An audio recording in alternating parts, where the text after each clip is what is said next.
Greetings. Welcome to the inaugural kickoff show of Out of the Box 777. Hence, the box, the dog getting out of the box. And yes, and what do I mean by getting out of the box? I mean, getting out of what we're told we should do or what we're told how to do it or when to do it or the reasons we should do it. It's actually coming to an understanding for yourself, having a critical understanding of what you're doing or what you're saying and doing it because you want to, not because you're told to, or you think that's the only way. So we're getting out of the box.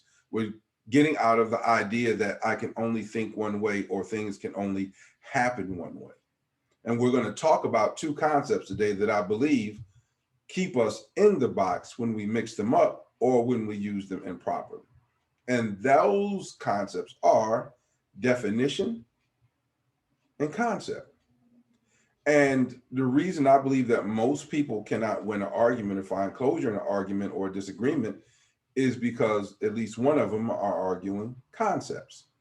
And concepts are ambiguous, they're confusing, they're subjective. A concept is what you think it is. And then the definition is what it actually is. But let's not take my word for it. Let's look at some actual definitions so we can get this going. If we look at the definition of concept, the definition of concept is an abstract idea, a general notion.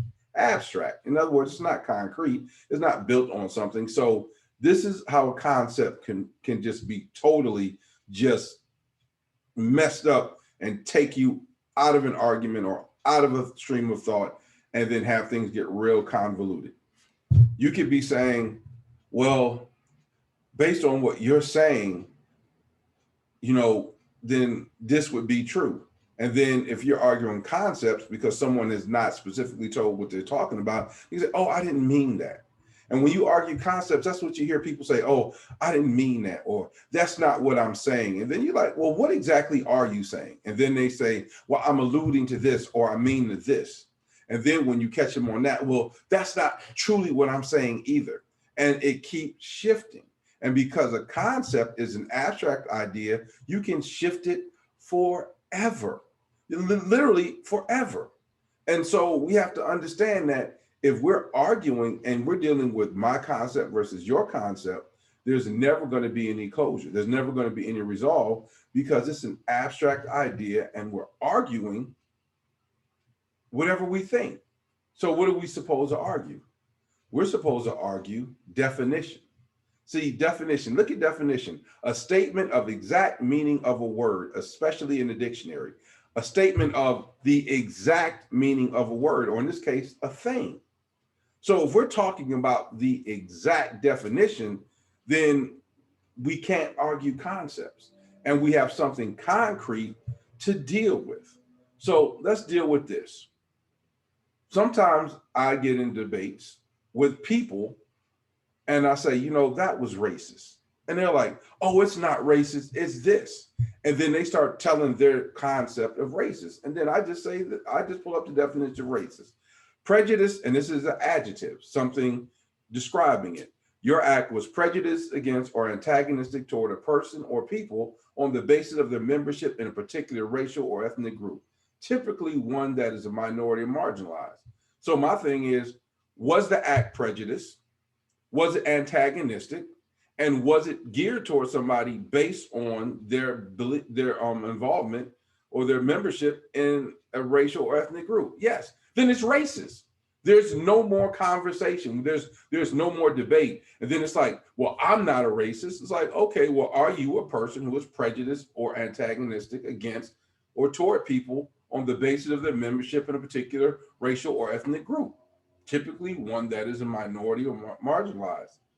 Well, yeah, I got on him because he was black. Well, yeah, then in that case, you were being a racist. See, there's no debate. There's only a debate when we say, well, what really is racist and what do you mean by racist? And then all of a sudden people start arguing, well, that's not what I mean by racist. Well, the thing about it is we're supposed to be looking at the actual definition. And if we go back to definition, it is a statement of the exact meaning of a word, or in this case, a thing, a definition of something. So you don't get to change it. You can't say, well, 2 plus 2 is 4. Well, what's your definition of 4? My definition of 4 is at least 4 things and maybe something else just in case it fits in the color scheme or the size. That's not the definition of 4.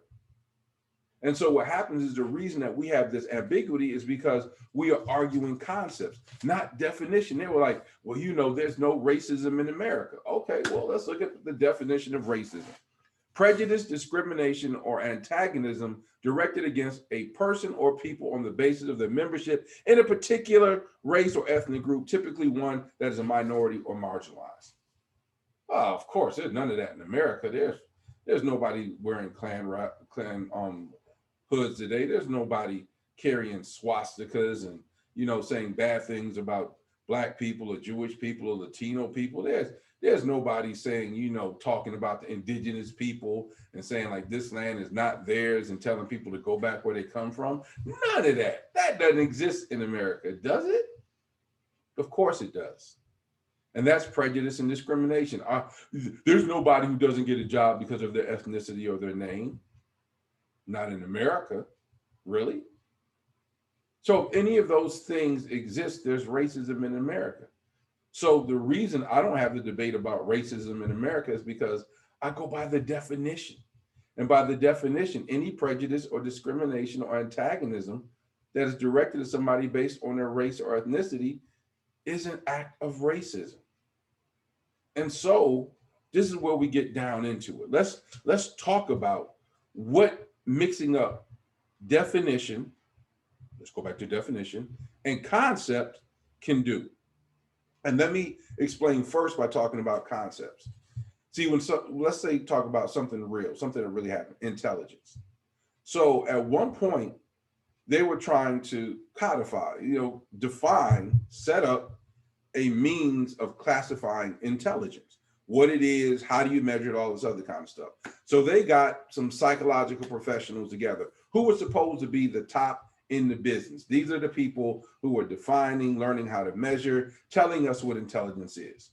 Before they got them together, they asked them each to write down their definition of intelligence. And guess what you had? I forgot how many people there were in it, but how many other people? Let's say it was 12. There were 12 different definitions of intelligence.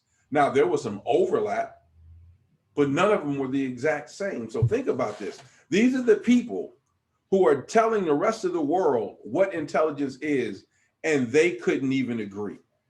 So then let's put this in anything. Let's say liberals.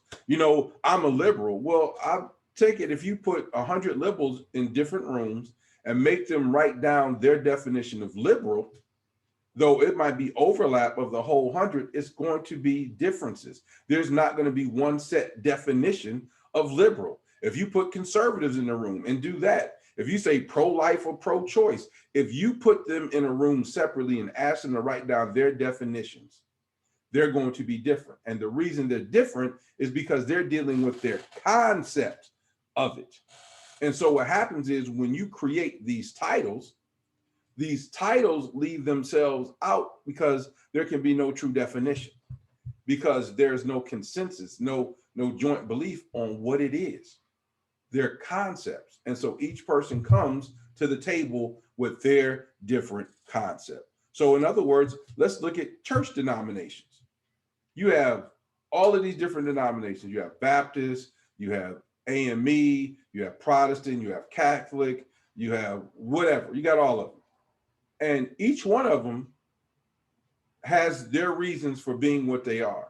And growing up in church, in each church that I've been to, I've always seen these pamphlets, 101 reasons I'm a Baptist, 101 reasons I'm Church of God in Christ, 101 reasons I'm AME, 101 reasons I'm whatever. And the thing about it is they're all arguing their concept of Christianity.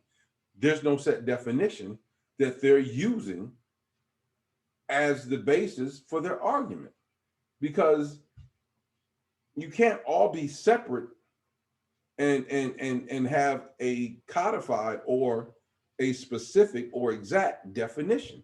And that's what definition is, an exact statement, meaning of a word or a thing. And so you get into all of this stuff. And so now when people are like, well, I'm a Christian, You ever hear, what kind of Christian are you? What do you believe? The only reason you ask that is because there's been no set definition of Christianity put out and acted on that you can judge it by. So it's like, what we're really saying is, well, what's your concept of Christianity? Tell me this, what's going on? So then let's put it into a historic context. Let's look at slavery. Well, slavery is a concept. Let's go back there. Slavery is a concept. It's an abstract idea. See, what happens is when you ask people what is slavery, you have some people who say slavery was a great thing and we did this to civilize the savages and all this other kind of stuff. But see, the thing about it is when they talk about that, they're talking about their concept or belief about what slavery was or what slavery did or what it was to and for people of color who they enslaved and what it meant for the soul and psyche of the world. But I mean, you're arguing concepts, abstract. When you argue definition, a statement of exact meaning of a word, or in this case, a place, thing, or whatever, the definition. Let's look at what happened during slavery. But now we're talking about the definition. So I don't go by the word slavery. It's enslavement, because that's what it was.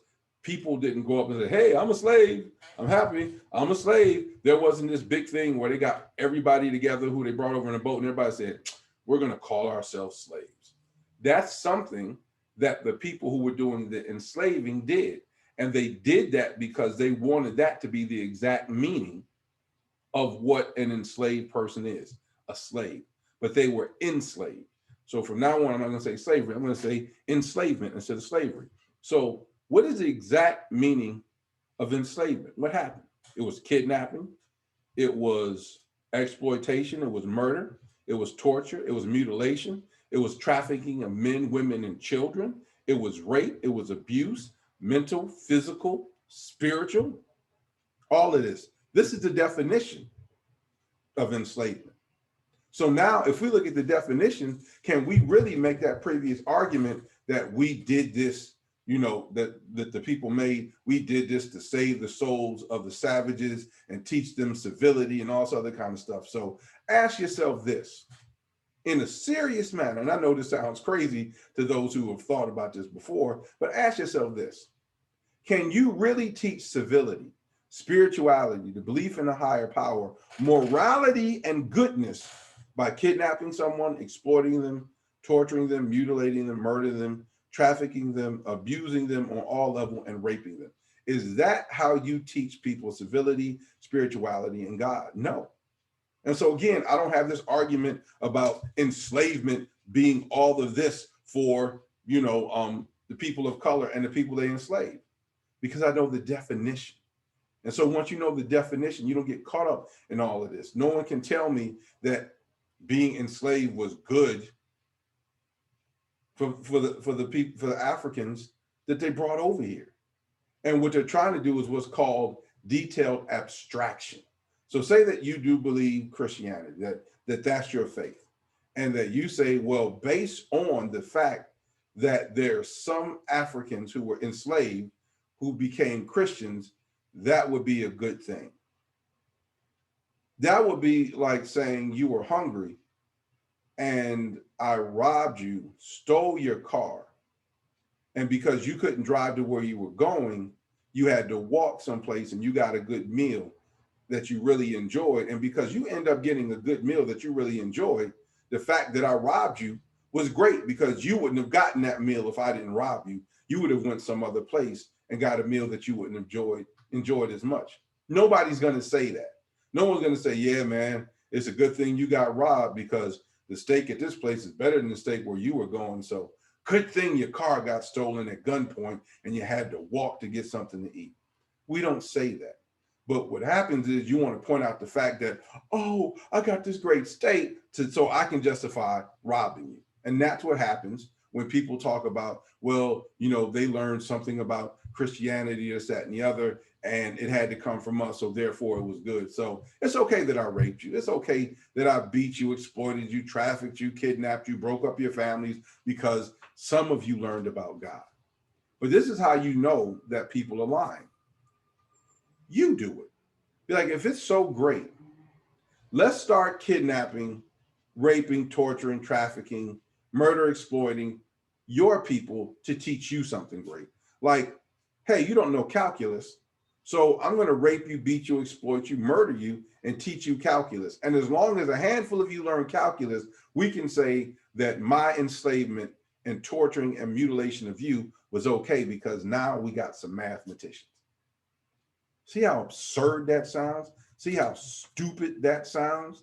So what happens is the main issue that people of color have with people who buy into the concept of America and whiteness is concept versus definition. See, concept, abstract idea, a moral America, a free America, a brave America, a fair America, a just America. Those are all concepts. Those are all concepts. But when you deal with the definition of America, can we say that you can be moral while you're discriminating against people? Can we say you're free when you can die for exercising your freedom? Can we say you're brave when you hide behind phone calls, emails, random messages, dropping pipe bombs, threatening people on social media? Can you really say that's brave? Can you say it's fair when people are treated differently based on their ethnicity, race, sexual orientation, whatever? Can you say it's fair? And can you say it's just when the same acts are not treated in the same way as far as reward or punishment? No, you can't. And so by the definition of America, looking at the concept of America, there is a problem. See, let's go to this. And this is for the argument for people who's like, well, words don't matter. It's about what you intend, this, that, and the other. If I just say randomly, fan, grapefruit, bowl, table, and then I say extract meaning from that, because there's something meaning in it because I mean something by all those. What meaning are you going to get from that? What meaning are you going to get from fan, grapefruit, bowl, table? You're not, because they're not coherent thoughts. They have nothing to do with each other. And the only connection is the one that in my mind. And unless you can read my mind, I don't know. So we can't go by people's, oh, this is my concept of it, this is my idea, unless that idea is expressed and codified in a definition that we can base ourselves off. So look at this. This is the concept of America. Look at the hands. Look at the flag over the land. And it says what does it say? God, I can't even read it because it's so small and I can't read it. God shed his grace on thee. Look at the Statue of Liberty with New York in the background. Look at the houses with the flags on it. This is the concept of America. And this is a concept that we are told to accept. This is a concept that we are told to accept as people of color who've experienced the definition of America. And when we don't accept this concept, we are ostracized, told that we're being divisive, and we just want to spread hate. But this is our definition of America. This is what America looks like to us. This is what it looks like. It looks like water hoses, police and police dogs. And believe me, none of this stuff is old or new. It is what it is. You got people in full military guard guarding the Capitol. And all of this is intermingled from different generations, but it's all America. And so we have an issue. You can't have a different concept and definition and ask for there to be unity. You can't have a discussion or an argument or any kind of discourse, and you're talking about a concept and a definition that conflict with each other. You can't do it. And so this is why we are in such turmoil. And this is the main problem that we have as people of color dealing with America.